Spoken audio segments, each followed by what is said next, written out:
Thank you. Thanks for the introduction and happy to be here. I mean, I think this important context for that Black History Month, because it is the moment where you have an opportunity to come in and shed a bit of light on issues of racism and issues of structural injustice and issues of Black communities. And it is important, right? But it's also important when we do that in a way that is different, right? I think Black History Month is important for lots of things, but it's also been quite criticized in terms of tokenism, in terms of do we just need a month, in terms of do we just do the same things again and again and again. And I think what happened in the summer of 2020, after the death of George Floyd and the Black Lives Matter summer, showed that look, what we've been doing over the last at least 30 years, maybe 20 years, depending, hasn't really been working. Like we've been doing some things, we've been trying our best, but actually need to shift things, we need to make things different. We need to rethink, unthink in many ways, de-learn, unlearn, so we can learn anew. And I think that's actually really goes to the core of when we're saying it's time to change. What does that mean? And I think, you know, obviously I'm an academic, so I deal predominantly in ideas and thoughts, and then how does that then translate into action? And I think one of the things we need to trouble is actually this idea of diversity and inclusion itself, because it's become something which happens. Look, I get invited to diversity and inclusion talks all the time. I appreciate that. Don't get me wrong, but it's become something that's almost like a ritual that we do, and actually just in doing those same rituals, we don't necessarily make things any better, right? And so I think the first thing to do is to step back and think, actually, are there different ways we can frame this as an issue, frame this is what we're trying to do, frame the mission, frame the purpose, frame the outcomes. And I say that, and I start with that kind of challenge, because I do think anytime we're talking about something like racism and time for change and time to do something differently, we do have to accept that this is going to be an uncomfortable conversation. Because if it's not an uncomfortable conversation, then it's not a worthwhile conversation. You can't discuss racism without being uncomfortable if you're discussing it properly. So that's kind of I would say that now, because like I said, it's gonna make you uncomfortable, and that is the idea, right? Because once you have that discomfort, then you can start to change, start to think differently, start to build anew, if you like. And so this is why I kind of picked diversity and inclusion, and particularly want to pick on this idea of diversity, right? So diversity has become a buzzword, something we can do, something which, you know, get more diverse people, a more diverse set of people into an institution, into a place, and that somehow is a measure of success. Well, I mean, just looking at the news recently, we now have an extremely diverse government, right? No white men in the 4 great offices of state. But I absolutely guarantee you this will not mean that it is an anti-racist government. It's a perfect example of diversity and anti-racism are certainly not the same thing, and often can be, diversity can often be the enemy of anti-racism if we're honest, right? The question is not what is the color of people who are in a particular institution or a particular place, particular workplace. The question is, how does that workplace function? What does it do? Does it change? Is it different because of the people in it? And if you look at what's really happened over the last 40 years, there has been this expectation that get a few Black and brown people in a place, that will automatically change the way the place works, and then we'll be on some kind of progress. That's the worst way to deal with these issues. It simply doesn't work. There is no evidence that it works at all. What you have is a kind of tokenistic diversity. Now, I don't want to say you shouldn't have diversity. I mean, don't get me wrong. Like, you do need to hire people who are different, who look different. It's really important. As a professor of Black studies, certainly it's one of my missions and goals, working in one of the whitest institutions in the country. Higher education is terrible. I won't bore you with the statistics, but if you do want to ask, I could tell you it's not good. So obviously getting different people in is really important. But actually a better word than diversity to think about is representation. Like, just because someone is Black, that does not mean they represent Black people, right? And this is what you see with the government, right? If you have a selection of privately educated people coming into a space, they don't represent the majority of the people in the country. So representation is a better thing than diversity, because there's a lot of work, particularly in the States, where they say a lot of the approach to diversity is often any Black will do, right? As long as there's somebody, you just get a body in, that's kind of tokenistic diversity. The representation makes you think about, you know, the massively different migrant histories. It makes a huge difference, like how your family came into the country, the class differences that there are in different communities. There is huge differences between the experiences of Pakistani, Bangladeshi migrants, for example, as there are Indian migrants, massive differences. So to just say we get some brown people in and it makes a difference would be incorrect, right? So when you're thinking about what do we do and how do we change, it can't just be we're going to have a diversity scheme where we recruit people, black people from Oxford. That isn't diversity, right? That's not helping.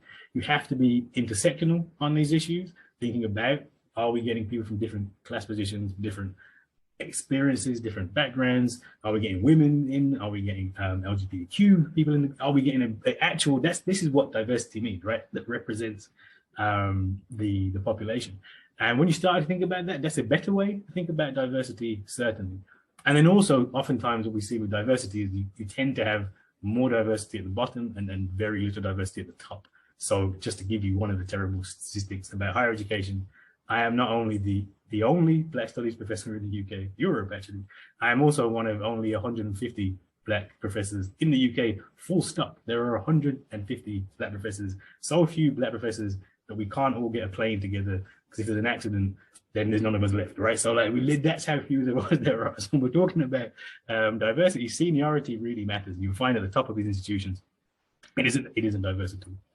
And that brings us on to the issue of inclusion. So diversity is not a bad thing, don't get me wrong, but it's a mistake to expect diversity to do the hard work, and then inclusion follows on from it. So if the question is, who are we including? And if we're not including a proper representative range of people, then that's obviously going to be a misstep. And more importantly than that, you have an issue of inclusion where there's internal processes. So I just did a piece of work actually with the TUC, Trade Union Congress, and I was a bit surprised that even in the TUC, which even in the trade union movement, which has an anti-racist mission, has a long history of struggle and protest, etc., the staff members there were saying the same exact things that our staff members in the university sector would say about how they're not listened to, about how they get microaggressions, about how they're not promoted, about the awful conditions they have to work in. In fact, one of not surprising because it resonated when I heard it, one of the things which came up a lot was how many of the staff in the trade union movement felt a relief during lockdown because they didn't have to go into work. And actually work is a hostile environment. It's not going in. Just that by itself made them feel better. And that resonated with me because that's kind of how I feel. That's how I feel now. I'm actually in work at the minute, ironically. But those kind of things, which it's hard to explain, it's hard to capture. But if you're seeing it in the trade unions, you are definitely seeing it in other institutions that don't have that track record. So there is a question then of, well, if you get people in, and particularly if you get people in from different backgrounds, from working class backgrounds, comprehensive educated, etc., are you making it a place where people feel comfortable? And I think this is a place where most institutions are failing quite badly. But there's a bigger thing I want to focus on as well, because when we think about inclusion, it can't just be about how do we deal with the people that are in our institution. That's something it should be about. You should look after your workforce, obviously. But there's a bigger question about, well, how is the institution itself inclusive? Is it putting out a collective strategy which is anti-racist, which draws in communities? Any company is located in a place, it is located in communities, it has responsibility to those communities, especially major companies. And the question is, what have your practices changed? Have they altered? I won't name the company because but there was a company when I was doing a television show.